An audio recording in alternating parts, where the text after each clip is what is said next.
I used to go out and explore the countryside whenever I could. I would do this just as often alone as with someone else. However, I haven't done it at all since an experience I had with a friend of mine when we were out hiking years ago.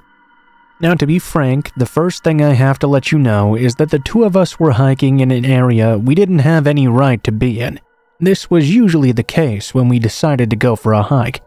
It was always more fun to explore areas like that than it was to go hiking in places known for nature hiking or whatever. It was cool to possibly be seeing something that most people won't normally get to see, and exciting to think about what we might stumble across. This was a hiking trip I took with my buddy Todd, when we were both still in college. We had a week off for spring and we wanted to do some exploring. So we took a drive to a very rural area we had found online. Driving up into the hills, we found a convenient area to place our car in that we figured would be a safe spot. Then we hiked out into the woods. We had never actually been in this area before, so we had no set agenda of how we were going to explore really. We simply started out completely blind, hiking out through the woods. We were pretty high up in the hills when we set out, and the area we had parked the car in was actually very dark due to the amount of foliage in the area. It might have seemed a bit creepy at first if we wanted to take it that way.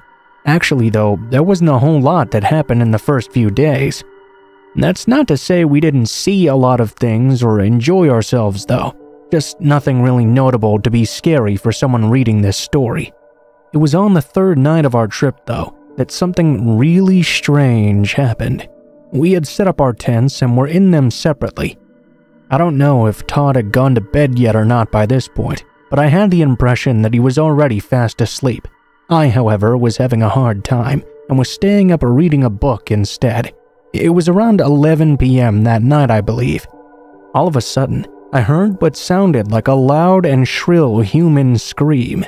It cut through the regular sounds of the woods at night and startled me quite a bit. I dropped my book, took my flashlight, and rushed to get outside my tent. When I got there, Todd was working his way out too. I mentioned I thought he was sleeping. He seemed he was because he was slightly out of it. No sooner than he had worked his way out of the tent, we heard yet another scream cut through the night. More prepared for it this time, we were able to tell which direction it had come from. I was also able to discern that it seemed to be a male screaming as well. It seemed to be coming from a bit of a distance away from us. Todd asked what I thought we should do. I told him I had no idea. He suggested maybe we should try and find whoever was screaming and see if we could try and help them out. I agreed, but told him we should bring our knives with us just in case. So, armed with our knives and flashlights, we started out walking in the direction the scream seemed to have come from. I was hoping to hear another sound, regardless of how scary it might be, to try and narrow down where we were supposed to be going. Without any further sounds from the guy we heard screaming, it was really like trying to find a needle in a haystack. We were hesitant to try calling out at first. We had no idea exactly what had been hurting this person and causing them to scream. As we kept fumbling through the woods and trees though, more and more time passed since we'd last heard the person. We realized if we were going to help them out, we would have to hear from them.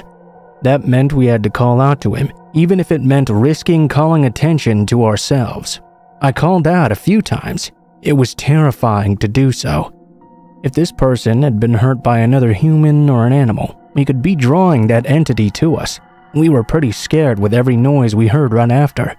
Unfortunately, we did not get any response, and no matter how hard we kept looking, we weren't able to find any trace of anyone in the dark. Worried that we might get lost after too long, we made the tough decision to go back and try to sleep instead.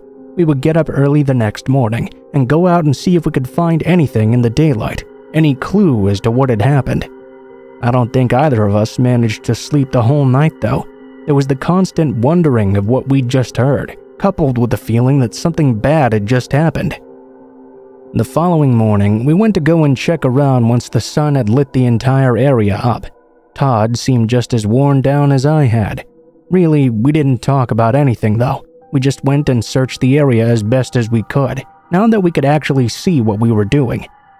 I don't know what we were hoping to find really.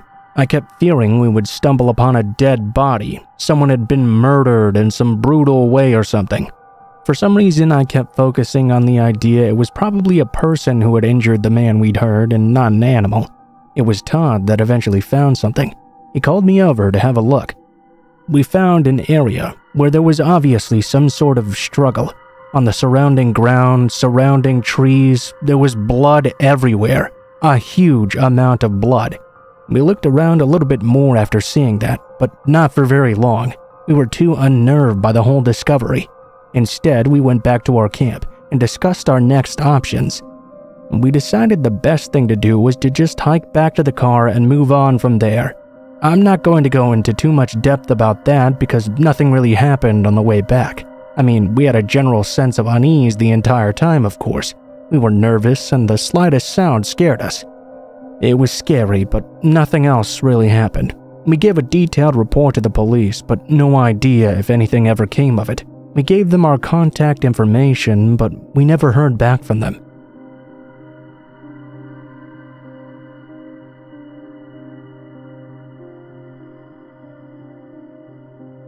I'll never forget this really strange house I lived in when I was a teenager. It wasn't for a very long time, and I was pretty thankful for that.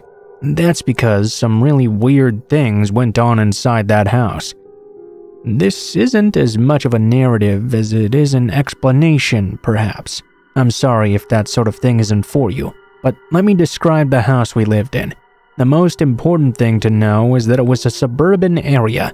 There were loads of other houses around, but they weren't piled on top of each other like they are in urban areas. The house was 3 stories, and it had a basement as well. It wasn't a finished live-in type of basement though.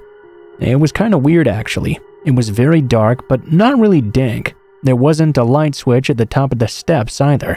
In order to turn the lights on, you had to go all the way down the steps, and there was a bulb on the ceiling with a chain. The staircase was not complete either. It was one of those wooden board ones. In the beginning, I never really had a problem with the basement actually. We kept some of our things stored down there, plus it was sort of an unofficial playroom for us kids. Our toy box for the younger ones was down there. Most of the time, I wasn't really even in it much, so I didn't really give it much more than a passing thought. The first time I had a weird issue with the basement was something that's kind of hard to describe. One of my younger brothers didn't want to go down there by himself to get something, so he asked me if I could instead. I told him I would go with him, but he refused to go down there, even if he was going to be going with me. I didn't really give that too much thought in the moment. I understood it was easy for kids to be scared of such things. I went down into the basement, again, not really thinking about anything. I turned the light on and went over to the toy box. As I was sorting through it though, the strangest thing happened. I heard what sounded like someone laughing. I turned around to see if my sister was in the basement, but she wasn't. In fact, I had thought she wasn't even home. Curious, I searched through the entire area. No one was in the basement at all, least of all anybody who could be laughing at me. So, for the first time, I felt a little bit unnerved. It hadn't gotten to a point where it really bothered me much yet, though. A little while later, I did ask my little brother why he didn't want to go into the basement, but he refused to tell me for some reason. He seemed extremely terrified of it, and he was the only one of my siblings who was like that. The others didn't seem to have any problem going down there. My dad was the type to force the kids to face their fears, but I wasn't like that really. I didn't want to torment my brother. So, for a while, if he wanted something down there, I would go get it for him instead. My parents were quite strict about toys going back in the box when we were done with them, so one day I had to go put away my brother's toy. I even remember what toy it was. It was a mad scientist dissect an alien. I had no problem though. I went down to the basement, which was dark and a little bit cold actually. I didn't really think too much about that though. I walked down the steps and reached for the chain to turn on the light. Then I went over to the toy box and put the toy away. While I was standing there, once again I heard someone laughing behind me. This time it really bothered me. I'd very clearly heard it, and I knew no one was in the basement with me. For the first time, I actually felt a little bit scared. I decided to get out as quickly as possible. I went over to the stairs. I turned the light off. I was a little hesitant to do that and almost just wanted to run up the steps. I didn't though. I took my time walking up the stairs to be careful. Keep in mind, it was very dark in the basement. The steps were just boards so I could see behind them, and there wasn't a lot of light. I could just barely see, and what I saw was terrifying. I saw a shadow looking at me from behind the steps, then quickly running away to where I couldn't see them anymore. Scared, I ran up the stairs as quickly as I could. I slammed the door and ran into the kitchen. My little brother was there, and I think he realized just how scared I was. "You saw it, didn't you?" he asked me. That was nearly as scary as seeing itself. I was really freaked out, and I finally understood why he didn't want to go down there anymore. For the rest of the time my family lived in the house, my little brother refused to go down in the basement. Regardless of what I had seen though, I still had to go down there every now and then. I was the big brother, of course, so it was sort of my job to not be scared. I sure was though, every single time I went down there. My family moved a lot at the time though, so we weren't there for very long. I was extremely glad when we moved away.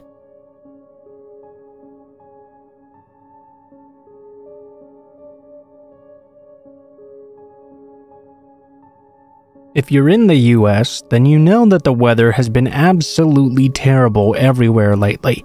Snow in LA, tornadoes in the Midwest, so many storms, and they just keep on coming. The most recent bout of storms brought with it something I'd never thought to be concerned about. I was home alone because my husband works nights. I already don't like that much, as I hate being home alone at night. I often double-check the door locks, the windows, and jump at just about every noise. If someone else is home, I'm perfectly fine, but when I'm home alone, I get easily scared. Add to that severe thunderstorms and the threat of tornadoes when I live in a trailer, and you can imagine my anxiety. The rain was pounding on the roof and windows, and was only drowned out by the cracks of thunder that seemed almost constant. I was reading a book to distract myself when the power suddenly went out. I swore and put down my book. I sat there waiting for a moment, hoping the power would come back on, when the booming thunder made me jump. It rolled for what seemed like ages as I sat there in my chair in the dark, wondering what I was supposed to do now. As the thunder ended, I noticed the night seemed oddly quiet. The wind, the rain, even the thunder were silent now. Was the storm passing? It seemed to be a bit quick for that though. I was happy to think my power would be restored quicker if the storm ended sooner. I stood up, thinking to get myself a drink and perhaps prepare for bed as I had nothing to do now. I used my phone as a flashlight and was walking toward the kitchen, marveling at the oddly quiet night. That was when I heard something distinctly not a part of the storm. It began low and quiet and quickly ramped up into a piercing wail. I froze in place. The tornado siren. I didn't stay frozen for long. I ran into my bedroom and hunkered down in my walk-in closet.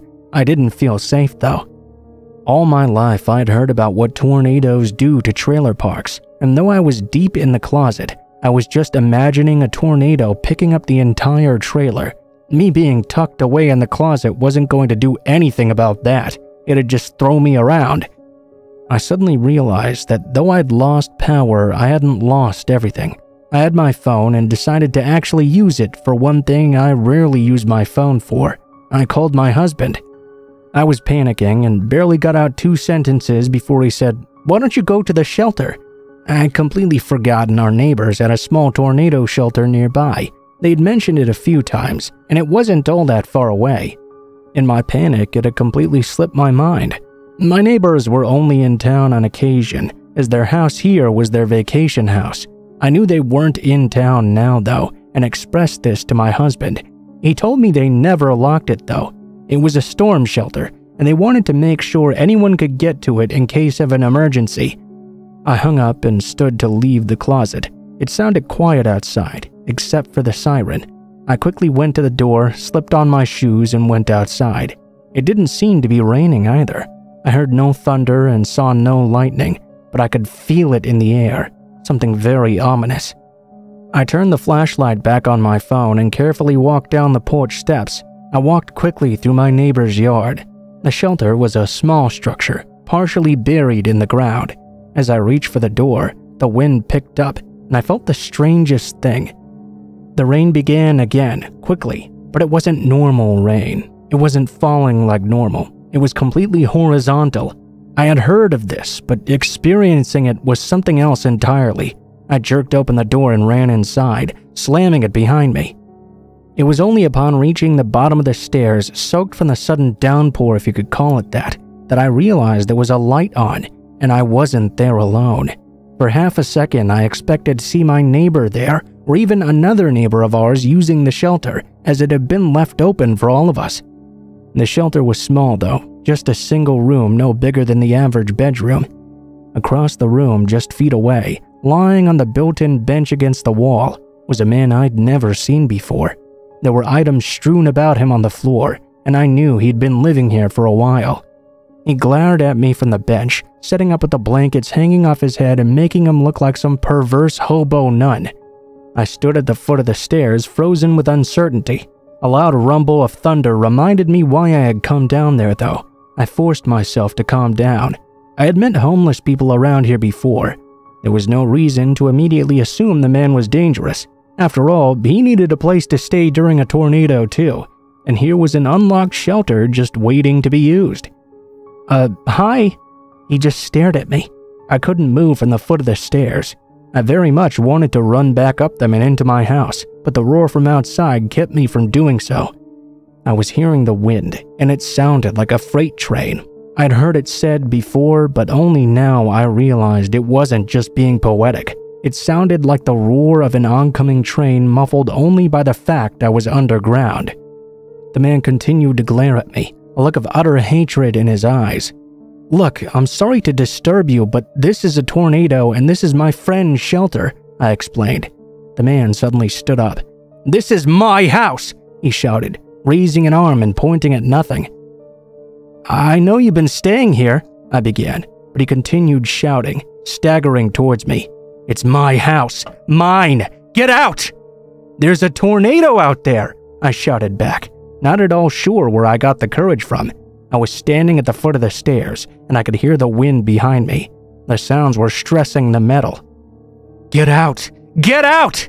he shouted over and over again as he staggered toward me. I didn't know what to do. It wasn't like I could leave. There was a tornado going on outside. This man was coming at me, though. My eyes shot around the room for any sort of weapon, but there was nothing within reach. The man was much bigger than me, but his staggering gait made me think for a moment I could take him. He grabbed me with his strong hands, though, and all my pushing had no effect. "Let go of me!" I shouted. He just constantly shrieked, "Get out!" He began trying to drag me up the stairs. He was going to throw me out into the tornado. I punched him hard across the face and screamed, "There's a fucking tornado, you moron!" This only made him more angry as he returned the slap hard. It hurt like hell, but I realized he was only holding me with one hand now. I wrenched myself from his grasp and lunged toward the other side of the room. I tripped and fell, but I kept scrambling, trying to grab anything I could use as a weapon. My hand fell on something long and hard. It felt like wood. As he stood over me and reached down to try and pick me up and drag me out again, I swung the object at his head, and completely missed, of course. He wrenched it from my hand and threw it away, then picked me up. He tried to throw me over his shoulder, but I was having none of it. I struggled and kicked, and he had to half carry and half drag me to the door, all the time alternating between muttering "my house" and screaming "get out." I was doing my best to make things difficult for him.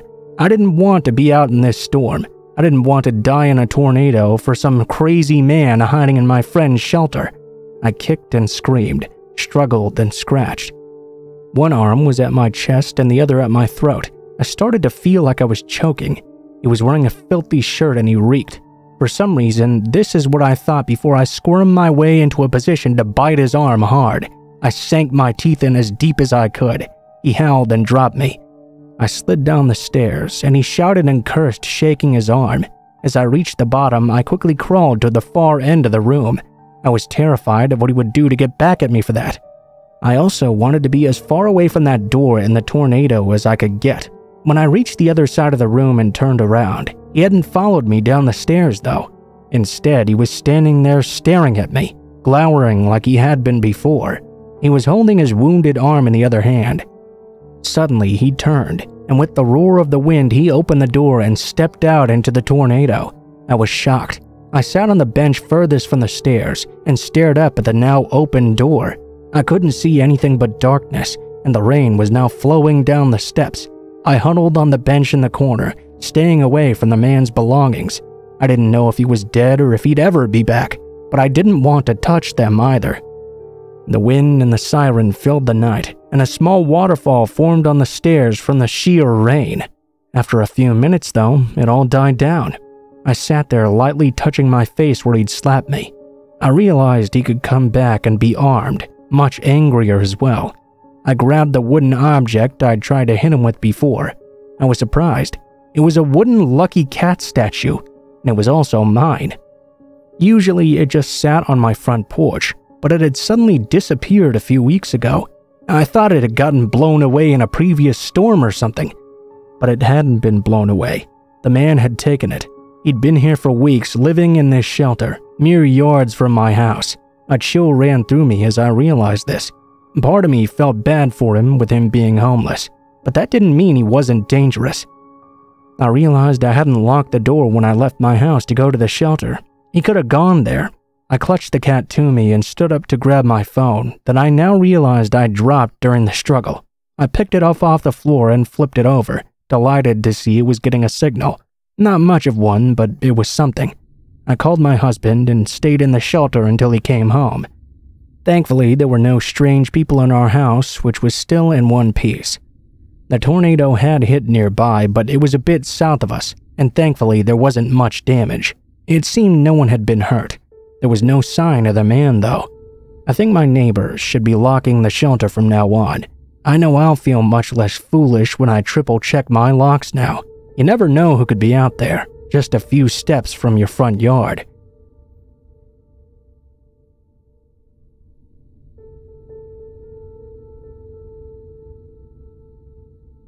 This happened during the summer of 2015.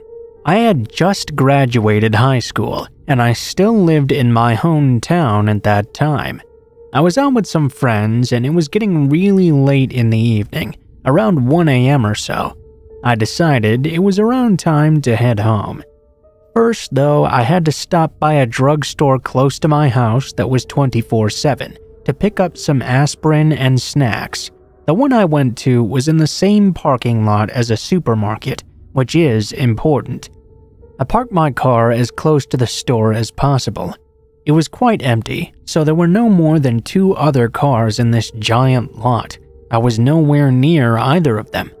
I headed in and grabbed what I came to get very quickly. I just had this overwhelming feeling of dread the whole time, for seemingly no reason. I felt like someone was constantly watching me, but when I looked around, I couldn't see anyone else there. Well, besides me and the cashier. After I had gotten everything I intended to buy, I stalled checking out for a bit. I went aisle by aisle, looking at random things. I thought, just in case, whoever was out there would surely get bored and leave if I took too long looking around. Really though, the whole time I thought I was just being paranoid. I wasn't used to going out so late, so surely that must be it. After about 20 minutes of that wandering around, I paid for my items and left the store. I got to the door and literally bolted to my car, pepper spray in hand. I locked myself in immediately. I turned my head to check the back seat. Just before I was about to breathe a sigh of relief because no one really was there, I heard a sudden tapping on my window. I looked around before I'd left the store near the entrance, and I'd seen that no one was nearby, so how had I not seen whoever was tapping out there? Of course, this really freaked me out. I don't know if this person was Ted Bundy inspired or what, but this was quite an odd occurrence. I looked up to see a very handsome blonde man with slightly long hair and a big cast on his arm. My first instinct was to drive off immediately, but this man was leaning on the front hood part of my car. I didn't want to just run him over and get in trouble or something, so I rolled my window down just an inch. I called out to him and asked him to maybe back up just a bit so I could drive off without hitting him, but no, he stayed glued to my car. The man then asked me if I could help him with directions and to look up an address for him. I really need to go right now, sir. Maybe you can ask the person in the drugstore and they can help." I already went to the supermarket and they said they couldn't do anything. Well, that was a big mistake. I knew that place closed at exactly 8 p.m. There was no way this guy had just been lurking around for 5 whole hours, waiting for some random girl's help.